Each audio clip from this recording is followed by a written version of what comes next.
Quinshon Judkins has played a huge role in TreVeyon Henderson's growth this year.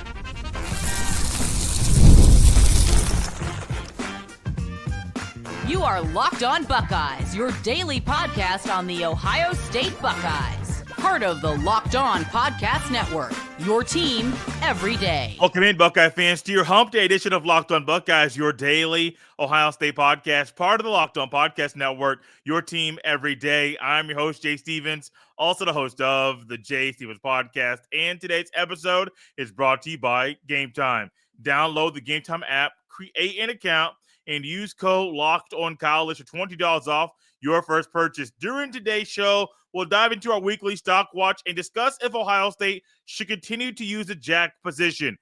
But first, it's all about Quinshon Judkins and his major impact on TreVeyon Henderson's growth this year. We all knew going into this year that these two guys paired together would be a lot of fun to watch. Number 1 and number 32 have been the only two running backs that have started for Ohio State this year, and when they're on the field, they have been a lot of fun to watch. But TreVeyon Henderson specifically, I believe, has taken a major step forward in his growth as a running back during his final year in Columbus. We can attribute that to him playing with Quinshon Judkins. We see it all the time, man. Judkins out on the field running very, very hard. All of a sudden, TreVeyon Henderson's on the field. He's trying to run harder, trying to block better, trying to be more crisp, trying to be better when running routes. He's just trying to do everything better. And when you get a guy like Quinshon Judkins in the running back room at Ohio State, coupled with a new running back coach in Carlos Lachlan, I think that combination alone is drastically helping TreVeyon Henderson. And those of you that have been here for quite a long time know that for a long time, I was not all in on Henderson being a dude. Now, an all-around back. Not a dude. He's a really good player, but an all-around back. He's quickly showing us he's not just a one-trick pony. He can be really good in run blocking and in pass pro. He is good running between the tackles and outside. Now, he's more of a one-cut-and-go kind of guy, but he's done a great job this year running between the tackles. And even a week ago, splitting him out wide, getting him in one-on-one situation against a linebacker, we find that Henderson is able to do everything that you want him to do in this offense, which is huge. And I don't know if you get this version of Henderson without Quinshon Judkins. I don't.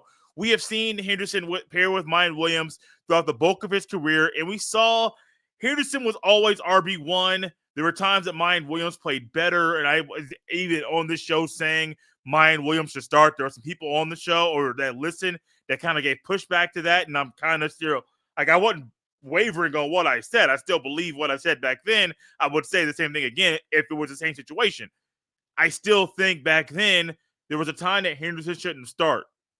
Right now, I think Henderson's earned that starting role. And I'm a Quinshon Judkins guy. He can't do everything Henderson can do, but I like Quinshon Judkins a lot. Of course, I think my preference might be more of the guys that run between the tackles, more than the guys that are better running outside the tackles. And that's just my own personal preference. But Henderson's got me, man. He has won me over. He has been great this year. And think about what he would be this year if it was not for Quinshon Judkins. If it's running mate with James Peoples or someone maybe of a lesser talent from the transfer portal, I don't know if you get this version of Henderson.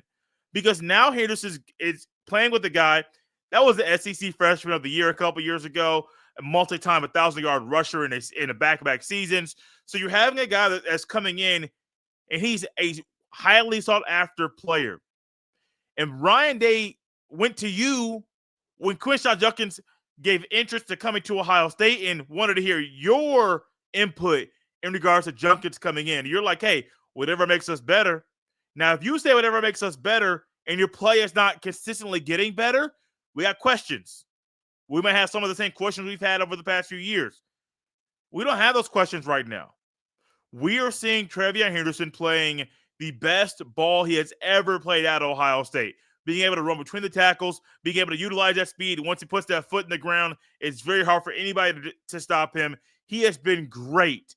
And Quinshon Judkins, him being in the same room, his expertise, those two guys kind of bouncing ideas off each other and seeing how each other runs and trying to add some skill set from the other player into their game, it's making everybody better, and it's continuing to help TreVeyon Henderson grow, which is huge right now. I don't think Henderson's growth is over. I think that there's more room for him to grow ever slightly. We got a little early look at his draft stock and where he may fall in the upcoming NFL draft in yesterday's show. If you missed that, check it out. Because we got to hear that a lot of the stuff Henderson does right now, NFL people love. Of course, that should be an expected thing when Henderson's playing. But Henderson, if both guys go into the NFL draft next year, Henderson will get drafted higher than Judkins. And that's even not diving into Judkins' struggles at times this year. I think Henderson is the more highly sought after player because he can do more. And if it weren't from him having some questionable medicals, may he be a latter part of the first round pick? It's possible. Now, I wouldn't normally say that about Henderson because he really struggled at times with his vision, running through tackles, and running between the tackle. Those are three of the things that were the big Achilles heel for him all throughout his Buckeye career. Well, right now, those are becoming strengths of his over and over and over and over again. His numbers this year, they're not just okay numbers. They're pretty good. 78 rushes, 588 rushing yards, 7.5 yards a pop, 5 rushing touchdowns. He's also had 12 receptions for 86 yards. Has not taken a catch to the end zone yet. I think that's coming soon. Quinshon Judkins, 106 rushes, 647 rushing yards, 6.1 yards a pop, 6 rushing touchdowns. He also has 12 receptions, adding in 94 receiving yards, and caught his first Buckeye receiving touchdown a week ago. That was a catch in the red zone. We're looking at two guys right now at Ohio State where Ohio State might have 2 running backs go over 1,000 yards for the first time in a long time. And Ohio State has, I'm going to couple this in here too. This is really an amazing stat. Ohio State might have 2 receivers go over 100 yards, 100 catches this year. Both of those guys will go over 1,000 yards, and both of those guys will have between 12 to 15 receiving touchdowns. I'm not joking.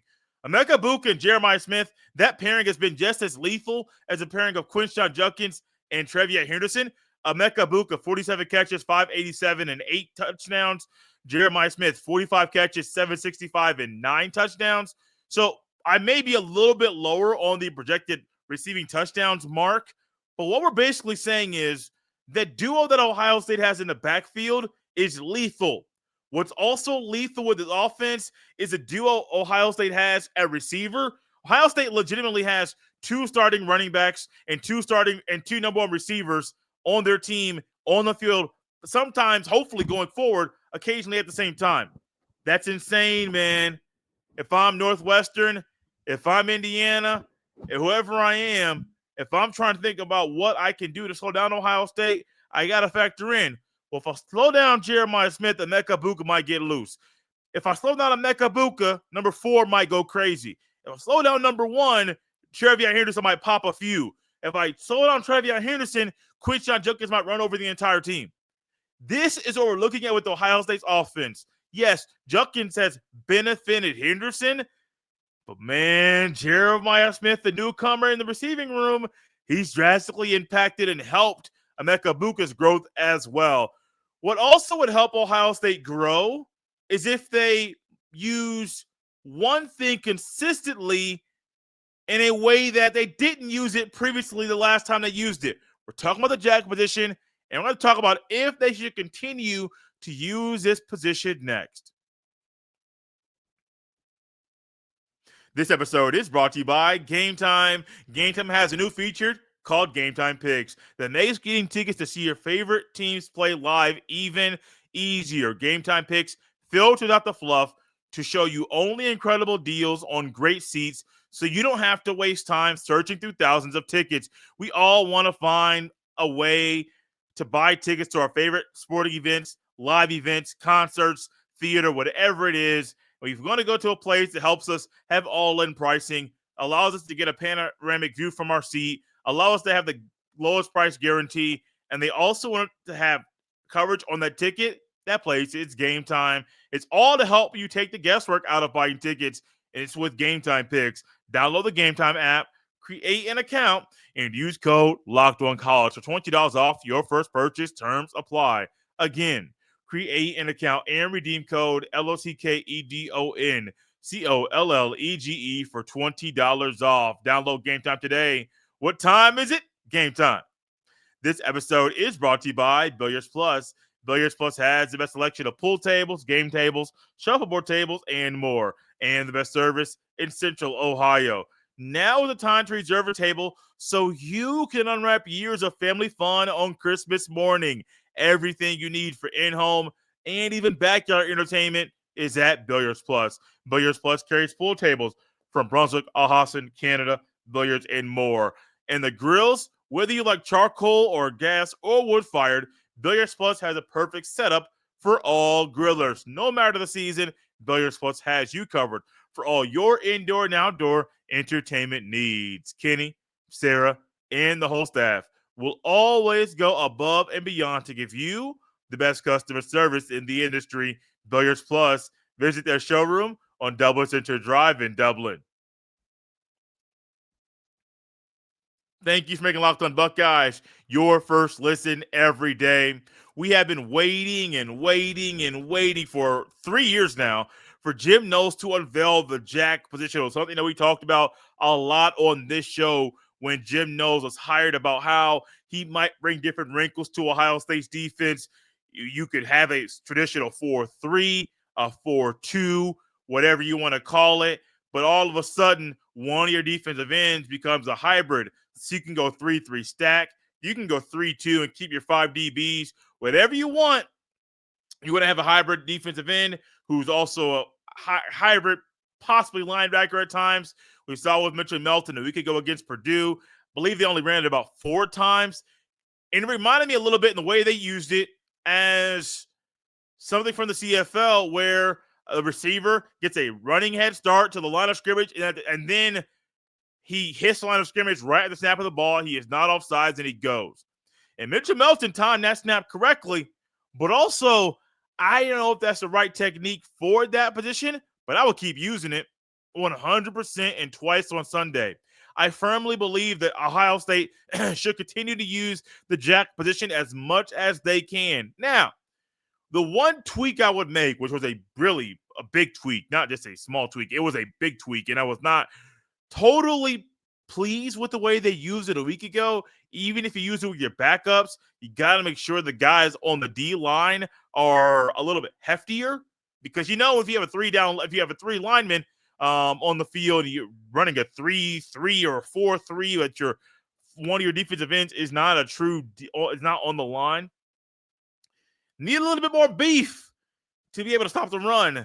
Because what did Purdue do when Ohio State put those 3 linemen on the field?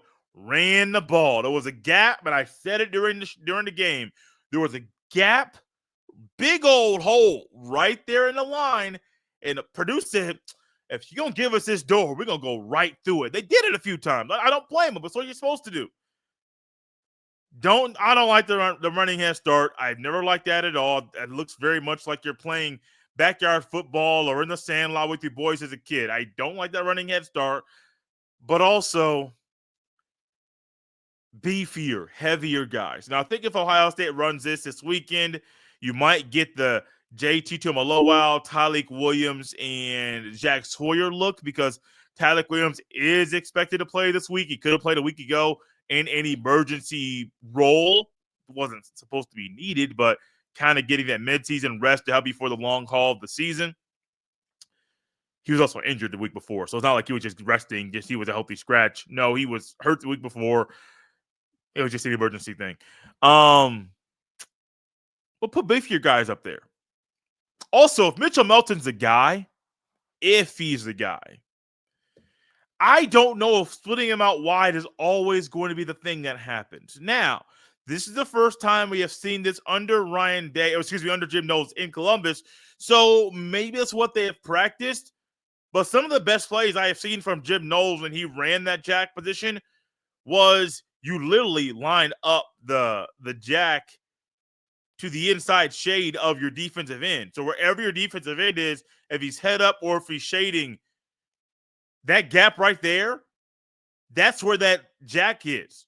So if I'm a tackle, a right tackle, and I have outside, there's no tight end around me, and I have a defensive end that has outside shade on me, and then in that B gap is the jack. That's going to cause some confusion. Is it going to be a pass play where one guy hops back or he does not? Are both guys going trying to occupy one space? What is going on? Because if they're trying to occupy one space, what they could both crash down on one and try to make that and utilize that to get pressure on the quarterback. There are different personnel that you should use, but also eliminate the running head start and move him around along the line of scrimmage. That jack position could also be in between linebacker depth and the D lineman, anywhere right there. I mean, there's the possibilities of where he can line up. There are so many of them. But yeah, Ohio State should keep using this. Now, I don't know if it's what you're going to use against Indiana or against Oregon or against Michigan. I hope not against Michigan because they're going to try to run the ball a lot. But if this is something you're going to try to use situationally, use the guys and put them on the field. Use those guys as guys to test it if you want those game reps. Don't use your backups. That was one of the most frustrating things a week ago was that Ohio State unveiled something new with their backups that aren't even like the right body type for what you're trying to pull off. And I'm not even saying Tyleik Williams has to be the guy right there in the middle. It could be Ty Hamilton, who is a traditional one-tech for Ohio State. It could be Cade McDonald. Get somebody in there beefy. I remember when I was a kid, and many of you that are Browns fans will remember this name too. Casey Hampton played for the Steelers. And when he played against the Colts, man, oh my goodness.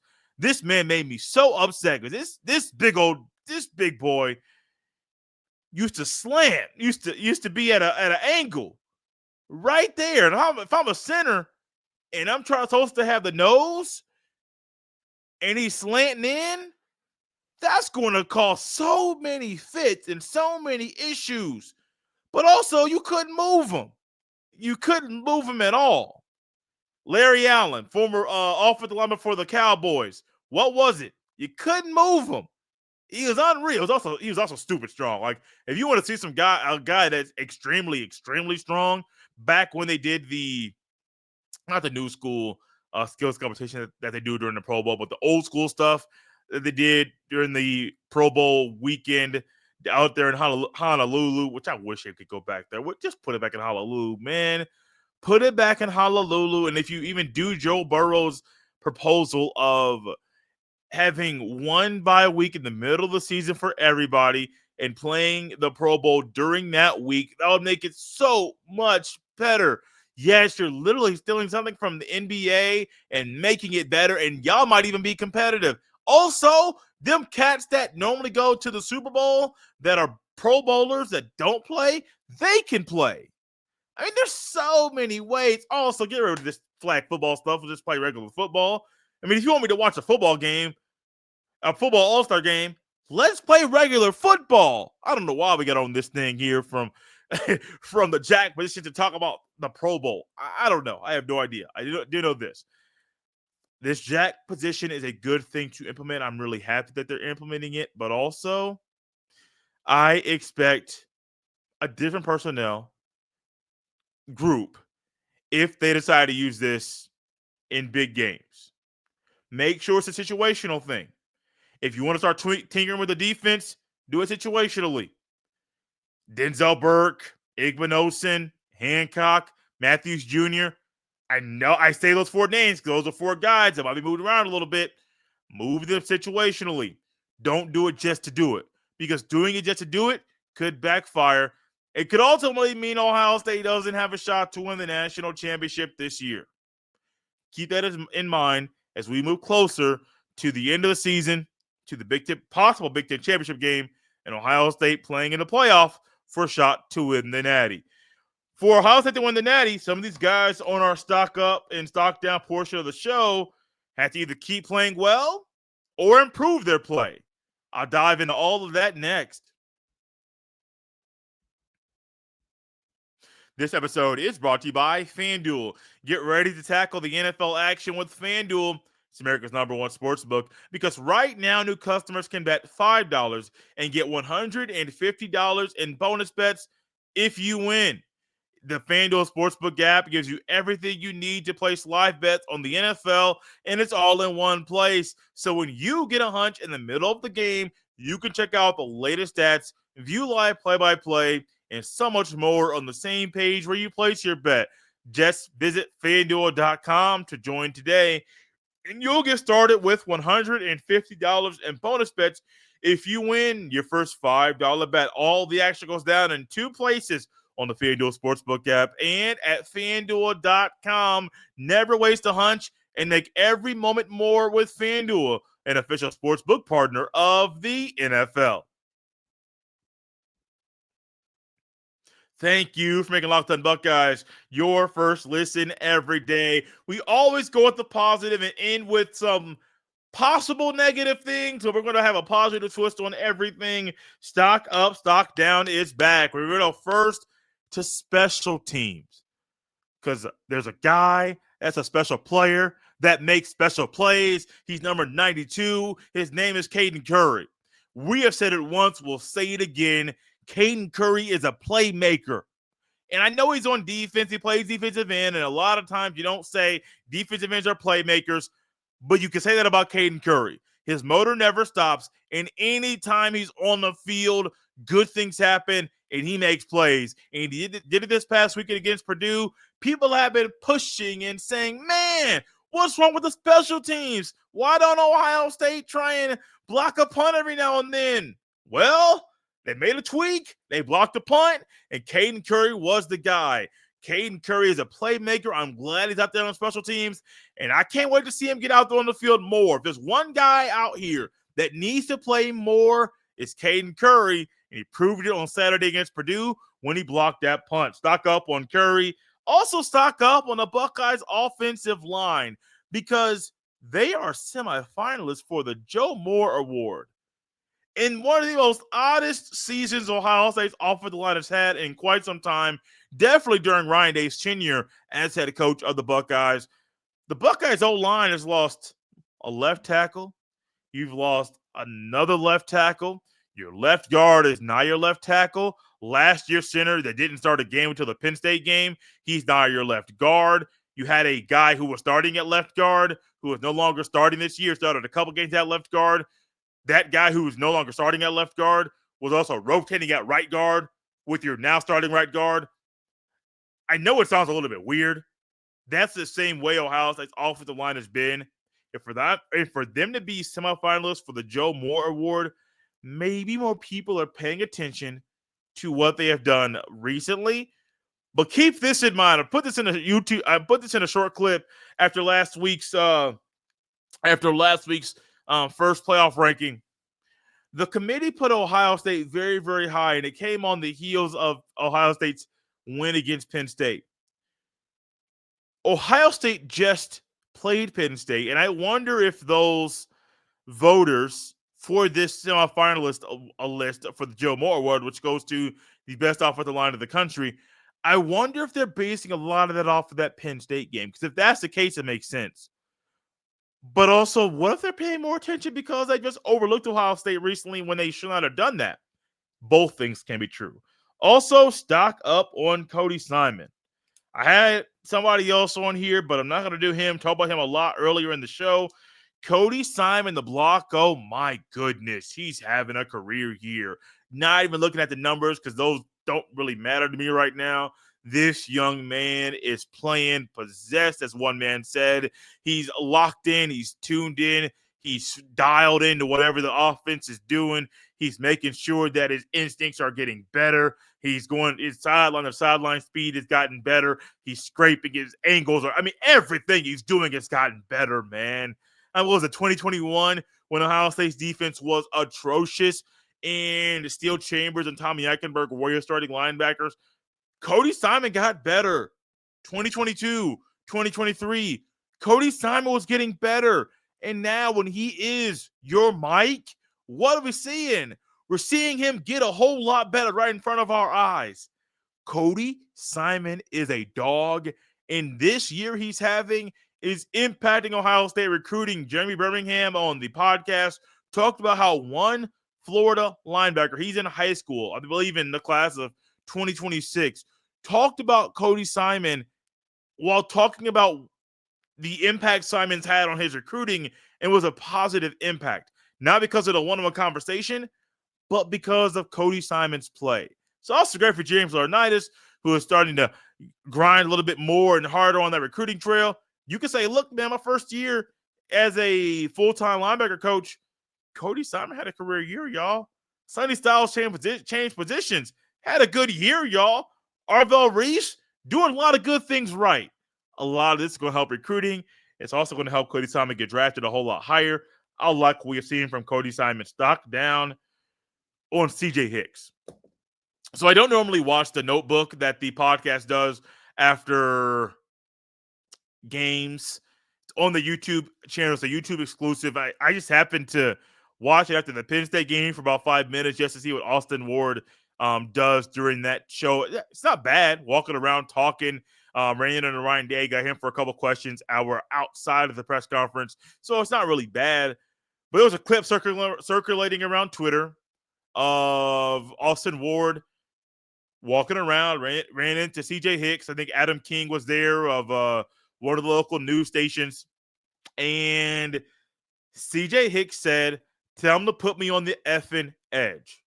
I'm not going to say the exact word, but you know exactly what that was that he said. And I immediately thought about a play when he was on the edge. He rushed in. He went to the wrong shoulder of the quarterback. Hudson Card easily got around him.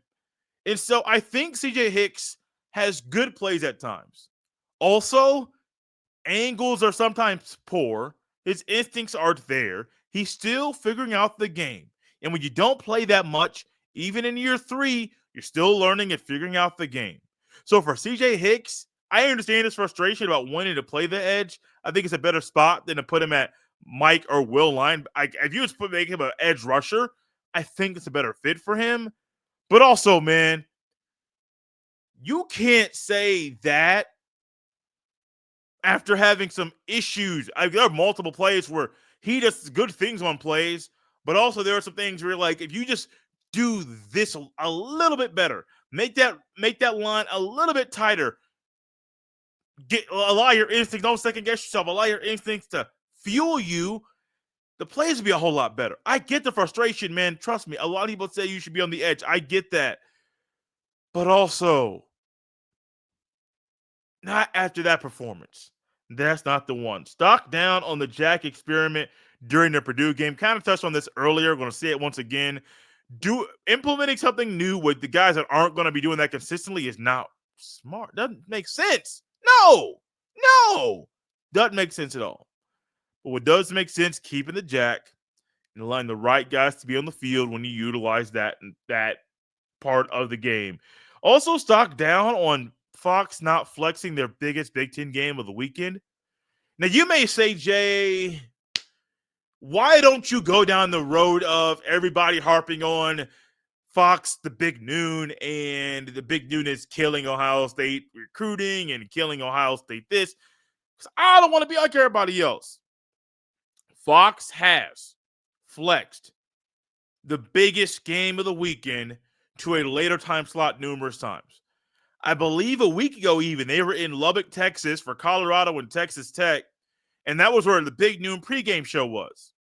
Ohio State was at 12 noon. So you may think, Jay, Ohio State's at big noon. It's big noon Saturday. Where's big noon kickoff? In Columbus? No. They were in Lubbock, Texas. Now, I didn't watch the show. I assume that they still kind of pumped up that Ohio State Purdue game because they needed to. It was coming on their show on their network next. But the game was actually in it wasn't even an A crew. But Big Noon went to the game that was at 4:00 in the afternoon. There were times, I believe USC UCLA was a Fox thing. I believe this was last year. Don't quote me on this, but I know they've done this before. Where sometimes it's a West Coast game, back when they had the Pac-12, Big Noon would be out there, but they would still play that big game late in the evening. So my biggest gripe with Fox right now, you can have your big noon kickoff pregame show for 2 hours. Cool. You can have big noon Saturday. Cool. You can also do what ESPN does and put your big time game at night. And let's just say that Fox wants to go to Columbus, Ohio for the game against Indiana. There's nothing wrong with making that a night game.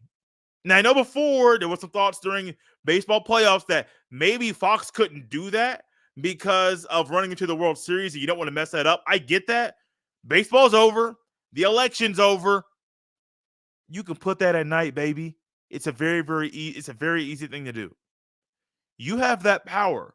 Now, I know Joel Klatt said that Fox has won the noon window and it was at one point non-existent. I called that window the appetizer for the rest of the day. Nobody cared about the games being poor or being poor matchups and not being great ratings. They're literally the appetizer.